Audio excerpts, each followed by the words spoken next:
Olá, já estamos no ar com o Diálogo Jovem Pan, uma conversa franca com pessoas que fazem parte da história do Brasil. A gente fala sobre a política nacional. O xadrez político no Brasil começa a se movimentar depois que o TSE decidiu pela inelegibilidade de Jair Bolsonaro. Quais nomes terão força até 2026 para ocupar o espaço do ex-presidente da República? Qual será o papel dele no pleito municipal do ano que vem? E como Lula pode se beneficiar sem um nome de consenso na direita? Os sumos da política brasileira em destaque no Diálogo Jovem Pan. O nosso convidado é o cientista político Rubens Figueiredo, mais uma vez participando aqui da programação da Jovem Pan. Rubens, bem-vindo sempre, muito obrigado mais uma vez. Obrigado, Tiago, é sempre bom aí bater um papo com você sobre o que está acontecendo aqui no nosso Brasil. Pois é, Rubens, mais uma vez e nos últimos dias a gente vem acompanhando um debate muito grande, né, sobre o futuro político aqui no Brasil, o que vai acontecer nos próximos anos com a inelegibilidade de Jair Bolsonaro. E a pergunta que todos os cientistas políticos vêm respondendo nesses últimos dias é se existe o bolsonarismo sem o ex-presidente Jair Bolsonaro. E antecipando muito também, né, a discussão sobre a corrida presidencial em 2026. Olha, Tiago, eu fiquei muito impressionado com a divulgação de uma pesquisa do Datafolha, feita recentemente, que mostrou o seguinte quadro, né? Perguntados uma amostra dos brasileiros, os brasileiros se posicionaram assim: 29% se consideram petistas, petista raiz, 25% se consideram bolsonaristas de carteirinha e 20% aí se autoclassificam como neutros, né? O que surpreende nisso, Tiago, é que o bolsonarismo ele é um fenômeno absolutamente novo, né? Ele se você comparar com o PT surgiu na década de 80, um partido estruturado, tinha as lideranças sindicais, os setores aí progressistas, né, da igreja, uma participação grande do meio acadêmico, do meio artístico. Então, essa trajetória do PT é uma trajetória longa. Você tem um líder como Lula, que já está exercendo pela terceira vez o cargo de presidência da República, disputou a presidência da República mais 2 vezes. Então, é um partido que tem um histórico muito grande. Se você colocar aí os neutros seriam aqueles brasileiros, né, mais identificados aí com o MDB, que tem toda aquela tradição da luta contra a ditadura, contra o militarismo. Você tem o PFL, que depois virou DEM, você tem todos esses partidos de centro que também tem um histórico muito grande, um histórico que vem desde a década de 70. E você tem o bolsonarismo com 25%, que é um índice muito expressivo, e o bolsonarismo começou em 2017, 2018. Então, o bolsonarismo ele representa realmente um movimento de opinião, uma corrente de opinião que é bastante significativa, e eu não acredito que a inegibilidade do presidente Bolsonaro vá comprometer esse conjunto de pessoas que acreditam naquilo que o bolsonarismo representa. Pois é, claro que a nossa discussão aqui não é jurídica, né? Porque ainda há todo um processo, inclusive com a discussão que ele poderia também ficar inelegível em 2030, toda essa discussão da justiça, mas a nossa discussão aqui é política e a gente tenta fazer uma análise técnica sem pender para todos os lados, porque hoje com a polarização, se você fala alguma coisa, o outro lado acha que você está contra, enfim. Mas o que eu pergunto para você, e você deu um panorama importante, né, dos últimos tempos, será que o bolsonarismo vai conseguir ter um representante, a gente fala do Tarcísio, fala do Zema, ter um representante comparado com Jair Bolsonaro, porque são figuras diferentes, né? Muito se fala do radicalismo, enfim. De que forma é possível encontrar um nome que acabe aplacando esse fenômeno que nós estamos acompanhando desde 2018, por exemplo? Olha, o bolsonarismo ele é uma mistura de uma tendência da sociedade com uma liderança expressiva que canaliza essas tendências para a sua pessoa, para a sua liderança. Então, o que representa o bolsonarismo, né? O bolsonarismo pensa o quê? A minha impressão é que o bolsonarista ele é antipetista, isso não vai acabar, porque o PT está aí e vai continuar. Ele tem um comportamento conservador, do ponto de vista de sexo, do ponto de vista das relações familiares, da educação das crianças, e ele também é favorável ao armamento da sociedade para se defender. Então esse seria aí o resumo do bolsonarista. Isso não vai acabar. Alguém vai representar isso que o bolsonarista pensa, isso que o bolsonarista defende e quer. Agora, é óbvio que não vai ser, se não pode ser o Jair Bolsonaro, vai ser alguém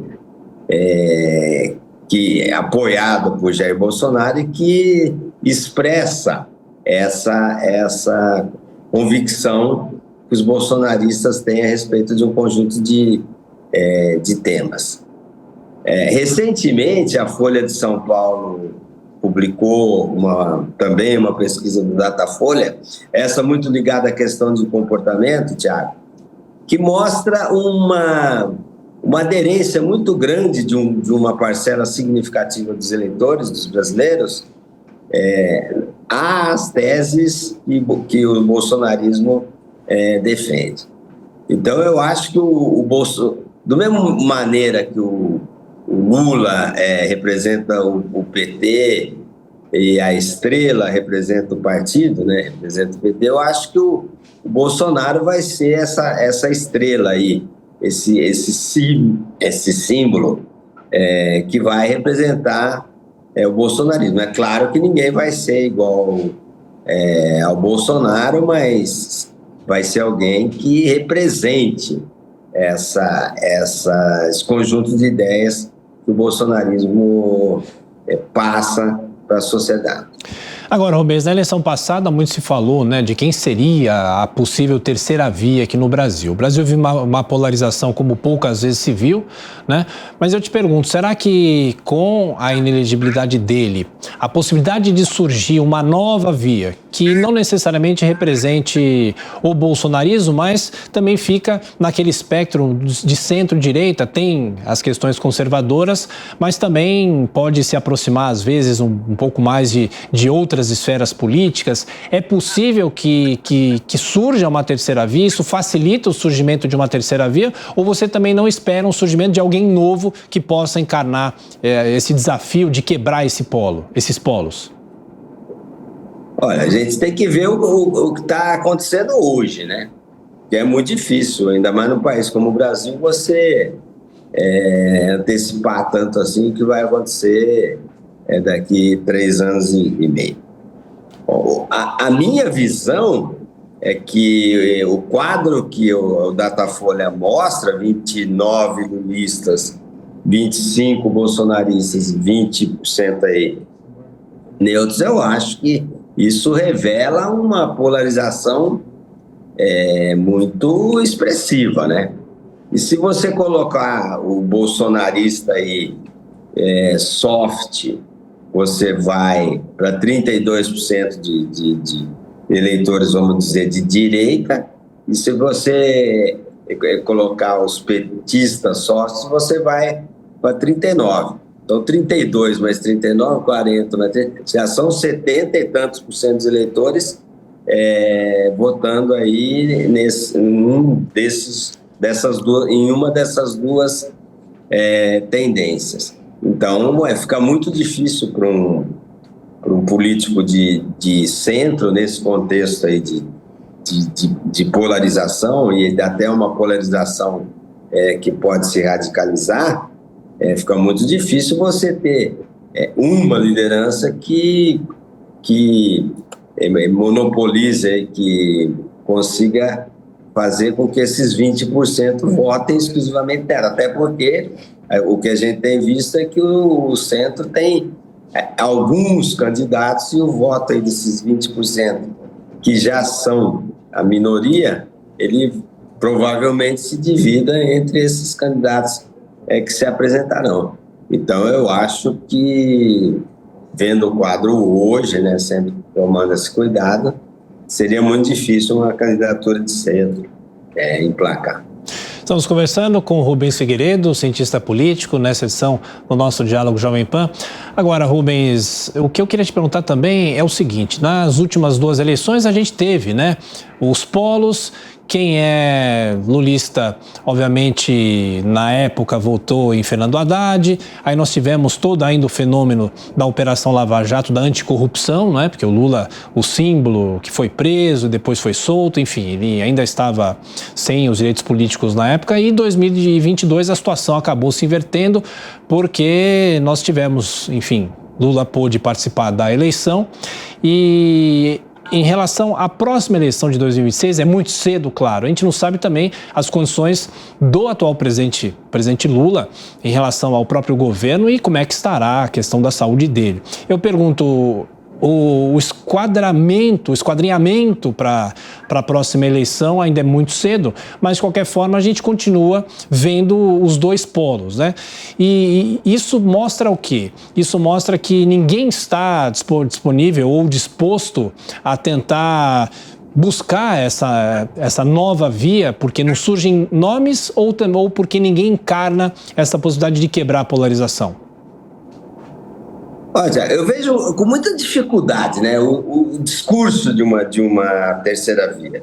Porque se você tem uma sociedade polarizada, um discurso de vamos fazer reforma, que é preciso defender a política institucionalizada, que é preciso você estimular a produção, que é a longo prazo. Nesse contexto de polarização, eu acho que as pessoas querem muito o curto prazo. Você estava falando do presidente Lula, né? O Lula ele assumiu esse mandato como o presidente com a maior rejeição, que já começou o mandato, foi Lula. E se você fizer uma conta simples, você vê que o Lula assumiu tendo mais eleitores ou rejeitando, 69 milhões, se você considerar a pesquisa de opinião, do que eleitores. Foram 60 milhões no segundo turno. Então, ele é um presidente que assume de uma forma muito diferente do que ele assumiu o primeiro mandato lá em 2003. Foi a menor diferença entre um candidato e o outro. Ele ganhou apenas de uma região, ganhou apenas no Nordeste. Ele tem dificuldade de montar uma base sólida no Congresso, tem mostrado isso. Então, é um governo que assume aí com uma série de dificuldades.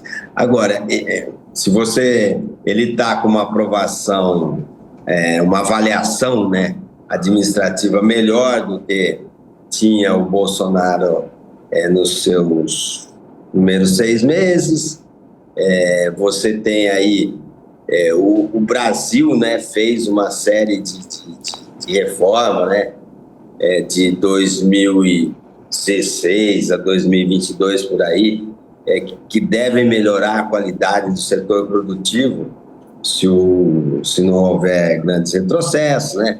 Marco regulatório, reforma trabalhista, reforma previdenciária, privatização da Eletrobras, teto de gastos, a lei das estatais, a Petrobras não é mais obrigada a explorar o pré-sal. Então você tem aí uma série de avanços que pode ter alguma consequência positiva do ponto de vista econômico. Mas, de qualquer maneira, Lula, o petista, seria um player fortíssimo aí na próxima eleição. E, a julgar pelo que acontece, um bolsonarista também seria um competidor muito interessante. E você tem... É interessante, Tiago, a gente tem a sociedade moderna, em pouco tempo, 8, 10 anos, você tem uma sociedade multitemática, né? Você tem um número enorme de temas que mobilizam os eleitores, que mobilizam os cidadãos, né? Vou citar aqui, o armamento é um tema, casamento, união de homossexuais é outro tema, o papel da igreja é outro tema muito importante. Então, essa sociedade multitemática, ela faz com que os conceitos que as pessoas têm desses temas se agrupem em determinadas tendências políticas que as lideranças expressam. Então, você tem um caminho muito amplo aí para a discussão. E por que alguns temas, por exemplo, como aborto e armamento, você tem uma polarização muito grande, e essas tendências que representam de forma mais radical aquilo que as pessoas pensam, tendem a ser mais facilmente identificáveis. Ô Rubens, o interessante é que em 2022, muita gente que nem é petista e não é bolsonarista, muito pelo contrário, até mesmo rejeitava, né, o bolsonarismo, muita gente votou no Lula achando que as coisas poderiam mudar, enfim, né? Imagina um eleitor que votou no primeiro turno em Simone Tebet e agora o que ele deve fazer, o que pode fazer daqui a alguns anos em 2026?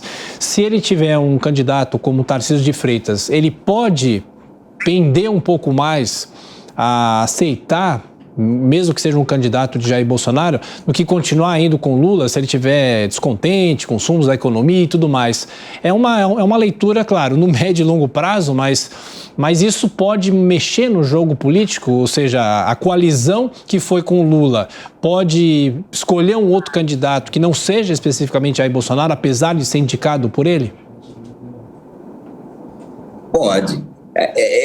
Eu fui ver, Tiago, olha só, você tem qual é o perfil do bolsonarista, né? Então, o bolsonarista é o homem, à medida que a idade aumenta, você tem mais bolsonaristas, ele tem uma escolaridade aí média e uma renda o forte mesmo, entre 2 a 5 salários mínimos. Então, esse é o bolsonarista típico.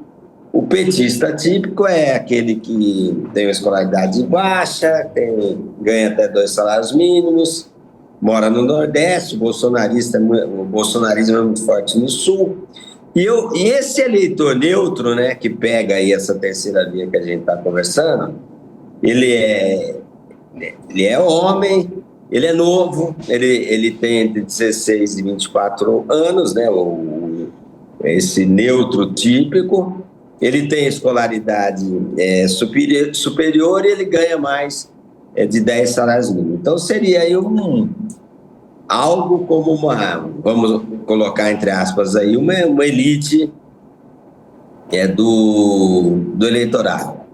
Agora, uma coisa que surpreendeu, Tiago, foi que, apesar da cassação do presidente, a inelegibilidade do ex-presidente Bolsonaro não gerou grandes protestos, né, dos bolsonaristas.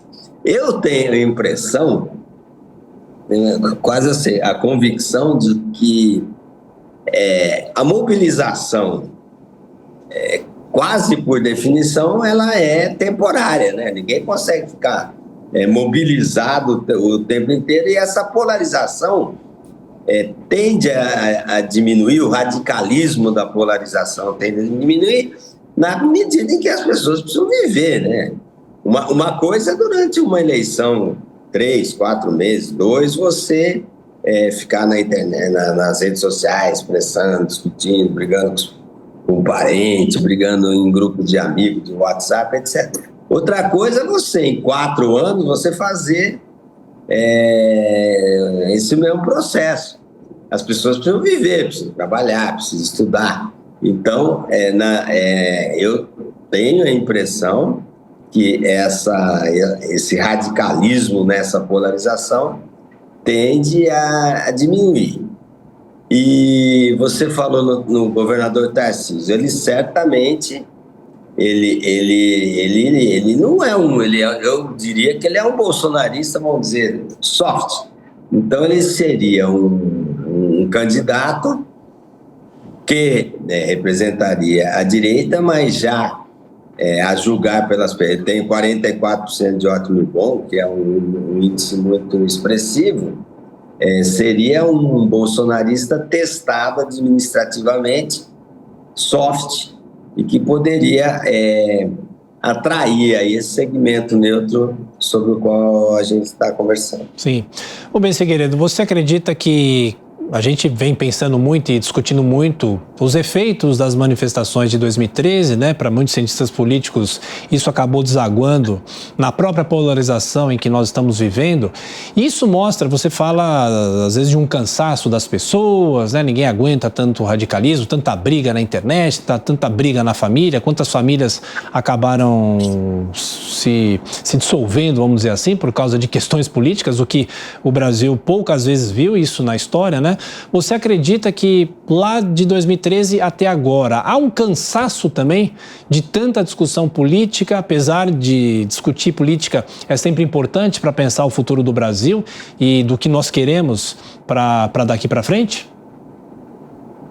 Olha, Thiago, eu tive a oportunidade de organizar um livro sobre 2013, eu acho que é um dos fenômenos mais intrigantes, né, do ponto de vista de explicação sociológica. Agora, certamente um dos traços mais marcantes daquele movimento foi um cansaço, né?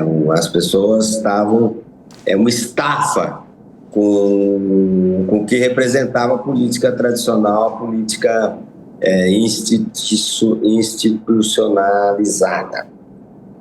Aquilo, eu lembro que eu escrevi no meu capítulo que se alguém aparecesse numa manifestação daquela com uma camisa de algum partido, ou mesmo de algum sindicato, ou central sindical, CUT, UGT, Força Sindical, ele seria linchado. Até brinquei dizendo que era mais fácil você passar com a camisa do Palmeiras no meio da torcida do Corinthians do que você empunhar uma bandeira lá de um partido numa manifestação daquela. Então era uma manifestação que era contra o status quo da política.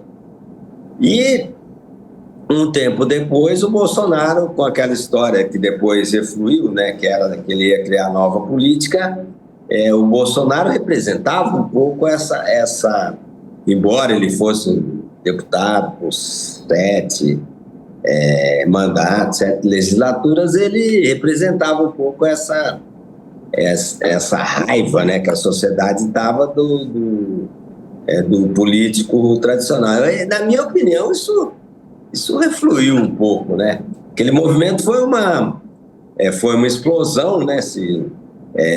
Você tinha uma série de coisas, uma série de processos que incomodavam muito a sociedade. Você lembra, a gente quer hospitais padrão FIFA, era uma das reivindicações, aqueles 20 centavos de aumento do ônibus, né, foram o estopim, né, mas não foram a causa profunda daquilo que aconteceu. E eu falava assim que a sociedade teve um AVC um acidente vascular cerebral, um stroke, sem pressão alta. Então, ninguém percebeu nada.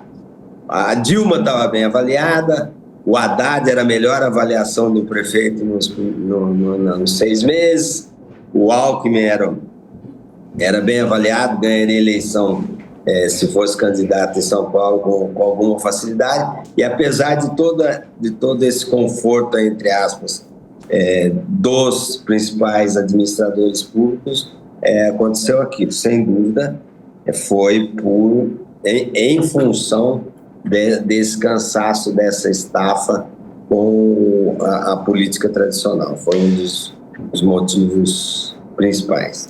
Bom, Rubens Figueiredo, nesses minutos finais da nossa conversa, queria perguntar sobre o atual governo, o governo Lula, né?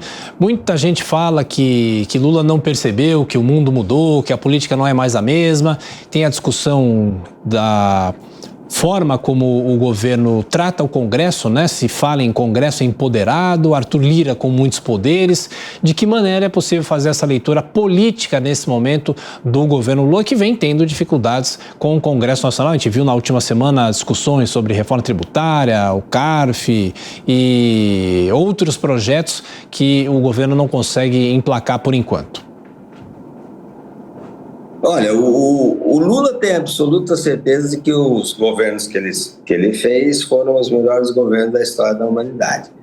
Então, tem absoluta convicção, certeza, está francamente convencido disso. Então, ele busca repetir aquilo que ele fez. Agora, o Congresso que a gente tem hoje, ele é muito diferente do que o Lula encontrou em 2003, quando assumiu pela primeira vez, por 2 motivos, né? Primeiro, porque o Congresso está muito mais forte do que era. E segundo, porque você tem um Congresso que sabe o que quer, né? É um Congresso mais conservador, tanto é que a tentativa do Lula de reverter a questão da Eletrobras, do marco do saneamento, foi um fracasso total. Então, você vai ter que negociar muito mais. E como o Congresso, na minha opinião, ele representa de forma mais harmônica os interesses da sociedade do que o Lula, né, que ganhou por uma margem muito estreita de votos, eu acho que, felizmente, o Congresso vai dar... Vai limitar a atuação do Lula no sentido de levar o país mais à esquerda, uma economia com mais controle, uma presença maior de Estado na atividade produtiva, uma desarticulação da cadeia produtiva por dar benefícios para um outro setor, uma outra empresa. Então, eu vejo esse balanço, né, esse check and balance do Congresso com o Poder Executivo com algum otimismo. Eu acho que, desse ponto de vista, vai melhorar. Agora, o que não dá é ficar bajulando o ditador da Venezuela, querer que o CARF represente apenas os interesses do Estado, reverter a questão da Eletrobras, aí fica... intervir na independência do Banco Central.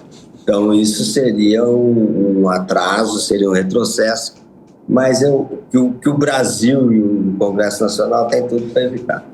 Bom, você falou sobre a Venezuela, né, Rubens? Essa tentativa também do presidente Lula se projetar no exterior, falar sobre guerra na Ucrânia.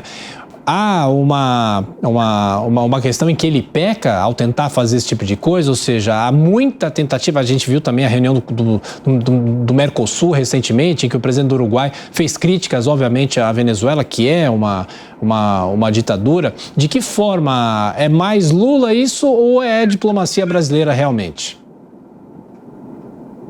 Você tem... Eu tenho uma frase que eu gosto de explicitar, às vezes, né? Eu vejo a política internacional do Lula é algo assim, muita movimentação para pouco deslocamento. Então vai para lá, vem para cá, faz, mas de prático você tem muito pouco acontecendo. Eu acho que seria, né, saudável o Brasil ter um posicionamento internacional à altura da dimensão da economia que o Brasil tem e de tudo que representa do ponto de vista da agroindústria, do agronegócio para o mundo, né? Então, é óbvio que o Brasil merece ter um espaço. Mas esse espaço ele tem que ser conquistado com diplomacia, né? Então, tudo bem, é uma tentativa você querer acabar ou ajudar a terminar a guerra da Rússia com a Ucrânia, você tentar posicionar o Brasil de uma forma mais adequada no cenário internacional. Agora, isso tem que ser feito com cuidado e com talento, né? O Lula foi chamado já, acho que foi pelo Barack Obama, era o the guy, né? Era o cara do mundo naquela época. Eu acho que depois de uma prisão de mais de 500 dias, eu acho que isso muda um pouco, né? E o mundo também mudou, né? Você não tem toda aquela tendência mais de esquerda que você tinha num grupo grande de países. Então, o Lula precisa perceber essa mudança e ir com mais calma, para não querer transformar a busca de um posicionamento interessante do Brasil no cenário internacional para algo que possa ser considerado folclore. Rubens Figueiredo, mais uma vez, muito obrigado pela gentileza, por participar aqui da programação da Jovem Pan, pelas análises nessa última meia hora. Mais uma vez, muito obrigado. Um grande abraço, até a próxima. Eu que agradeço, um abraço, Thiago, até a próxima, se Deus quiser. Muito obrigado. Bom, falamos sobre política nessa edição do Diálogo Jovem Pan, fazendo análise para os próximos anos com o cientista político Rubens Figueiredo. A você, ouvinte, a você, espectador, como sempre, muito obrigado pela sua audiência e continue com a nossa programação. Até a próxima.